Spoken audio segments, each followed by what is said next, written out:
शासनपति प्रभु महावीर स्वामी को हम वंदन करते हैं। सभी गुरु भगवंतों को तिकोतों की पाठ से वंदन करते हैं। श्रद्धावान भाई और बहनों, आपके अंदर विराजित आत्मा को माजलगांव से सुभाष कोठारी का सादर प्रणाम, सादर जय जिनेन्द्र। उत्तराध्यायन सूत्र के 5वें वर्ग पर ये मेरा 31वां वीडियो है। हम 22 गाथा का वर्णन किए हैं। 23वें गाथा में गुरु भगवंतों ने क्या कहा है? आगार्य सामाय गानी सड़ी कायन फासाये पोसहम दुहाओ पखम एक राइम न हवाये। श्रद्धालु गृहस्थ श्रावक सामायिक आदि सभी शिक्षा व्रतों का काया से स्पर्श करे। सामायिक आदि शिक्षा का व्रतों का काया से स्पर्श करे। आगे क्या कहा है? कृष्ण और शुक्ल दोनों पक्षों में पोषद व्रत करे, न्यूनतम एक रात्रि के लिए भी न छोड़े। गुरु भगवंतों ने 23वें गाथा के अंदर ये समझाते हैं कि ये सामायिक का जो है तात्पर्य आगार्य सामायियम, हमारा आगार धर्म है, अनगार धर्म गुरु का है।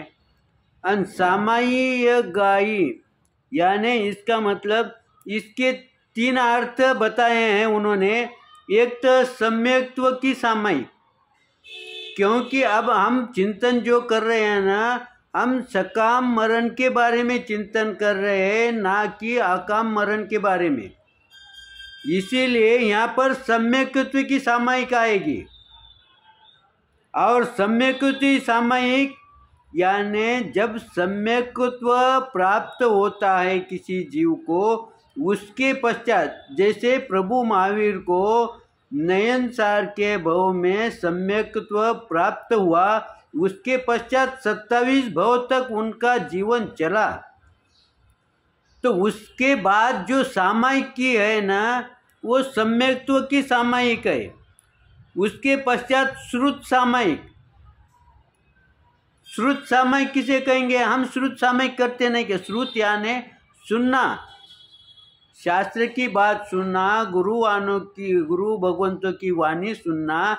उस समय जो सामायिक होती है वो श्रुत सामायिक। फिर हमारी श्रुत सामायिक है क्या? यहाँ सकाम मरण के बारे में चिंतन कर रहे हैं। इसका मतलब यह हुआ कि हमारा जो श्रुत सामायिक है हमारी, उस समय हम सुनते तो हैं, गुरुवाणी सुनते हैं, शास्त्र की वाणी सुनते हैं, लेकिन हमारा ध्यान एक तरफ रहता है, हमारा उसमें ध्यान नहीं रहता। यानी हमारी सामायिक कैसी हो गई है?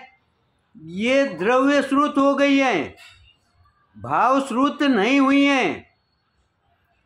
और ये द्रव्य श्रुत की ये श्रुत सामायिक में जाने के लिए पहली सीढ़ी है। बाकी इसका दूसरा कोई भी लाभ नहीं होता है।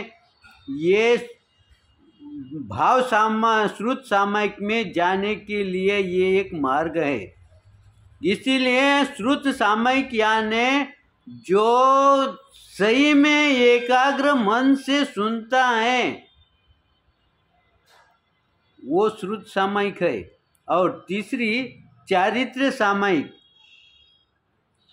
चारित्र हम तो बैठते ना, जब हमारा चारित्र है तभी हम सामायिक में बैठते हैं ना। लेकिन हमारा बैठना बोले तो मजबूरी में बैठना है, ये क्रिया करना है इसलिए करना है। लेकिन यहाँ पर चारित्र सामायिक का मतलब यह है कि ये जो पहले जो 2 गुण आए हैं, सम्यक्त्व की सामायिक और श्रुत की सामायिक, जब ये 2 गुण जिस व्यक्ति के, जिस आत्मा के आचरण में आता है, उसकी चारित्र की सामायिक हो गई। तो ये गुण हमारे में आने के लिए हमें पहले ज्ञान होना जरूरी है। अब जब इस कड़ी के माध्यम से, इस गाथा के माध्यम से हमें जब ज्ञान होता है, ठीक है आज हम नहीं कर पाते, लेकिन ये ज्ञान हमारे सुप्त अवस्था में अंदर रहता है, और जब इसे पोषक वातावरण मिलता है उस समय ये जागृत होता है, उस समय ये हमारे सहायक बनता है। इसीलिए गुरु भगवंतों ने जो कहा है उस पर थोड़ा सा तो भी चिंतन मनन हमारा होना चाहिए। और ये चिंतन मनन हमारे को क्यों हो रहा है? क्योंकि ये अभी उपलब्ध है, और ये उपलब्ध है और हमारी सुनने की भावना है, पढ़ने की भावना है, तो ये क्या कम है क्या? आगे गुरु भगवान समझाते हैं कि हमारी सामायिक, आगार सामायिक और अनगार सामायिक। हमारी आगार सामायिक है क्योंकि हमारी थोड़े समय के लिए रहती हैं, कुछ घंटों के लिए होती है। लेकिन अनगार की सामायिक यानी जाव जीव पर्यंत की सामायिक होती है। लेकिन हम ये दो ही भेद समझते हैं। लेकिन आज जब इस कड़ी का हम जब चिंतन करते हैं तब हमें पता चलता है कि इसके पहले के भी 3 सामायिक के प्रकार है, लेकिन वो प्रकार हमें आज संभव नहीं है, हम कर नहीं पाते हैं। हमारी करने की इच्छा रही तो भी हम कर नहीं पाते। लेकिन इतना तो तय है भविष्य में हम ये सामायिक करेंगे, ये हमारी धारणा हो जाती है। क्यों धारणा हो जाती है? क्योंकि आज हमें ज्ञान पता चला है, ज्ञान के माध्यम से पता चला है कि ये भी सामायिक के प्रकार है। अब आगार सामायिक और अनगार सामायिक।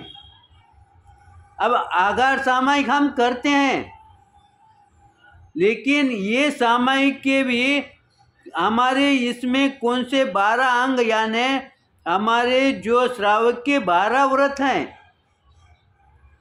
जो 12 व्रत जो श्रावक धारण करता है उसकी सामायिक, और जो धारण नहीं करता उसकी दोनों आगार सामायिक कर रहे हैं। लेकिन दोनों के सामायिक में फर्क है कि नहीं? और ये फर्क कब ध्यान में आया हमारे को? जब हमने इस गाथा का चिंतन किया, मनन किया, तब हमारे ध्यान में आता है कि जो श्रावक के 12 व्रत है वो जो धारण करता है उसके सामायिक में और हमारे सामायिक में फर्क होता है। इसलिए जिनके पास जो 12 व्रत है, किसी के पास अगर समझो एक व्रत भी रहा तो भी वो उस श्रेणी में आएगा। जैसे हम एक सामायिक करें तो भी वो सामायिक कर रहा है ऐसा कोई भी कहेगा, और हम भी कहते हैं कि हम एक सामायिक कर रहे हैं।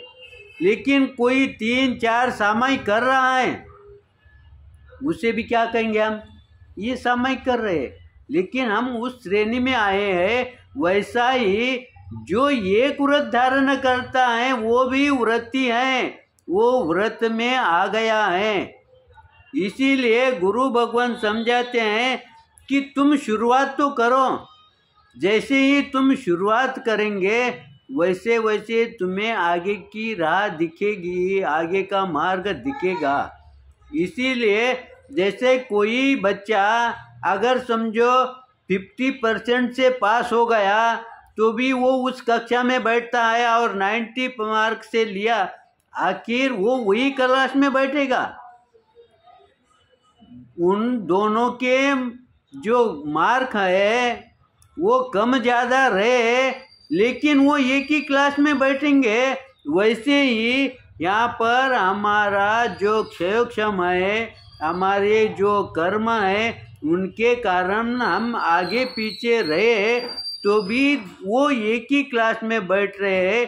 लेकिन आज जो भी वो पीछे रहा तो भी वो भविष्य में उनके साथ आएगा, ये संभावना रहती है। इसीलिए गुरु भगवान समझाते हैं कि तुम व्रत में आ जाओ, भले ही व्रत का पालन नहीं हुआ तो भी चलेगा, लेकिन तुम व्रत में आज आ गए तो कल पालन करेंगे। लेकिन अगर समझो हमारे से पालन होता ही नहीं, ऐसा समझ के हम व्रत से दूर रहते होंगे, तो ये हम पीछे सरक रहे हैं। इसीलिए समय को देखते हुए हमारे चिंतन के अंदर कुछ गलत आया होगा तो आप निश्चित रूप से क्षमा करेंगे, सही आया होगा तो लाइक करेंगे, शेयर करेंगे। इसी आशा के साथ ओम शांति।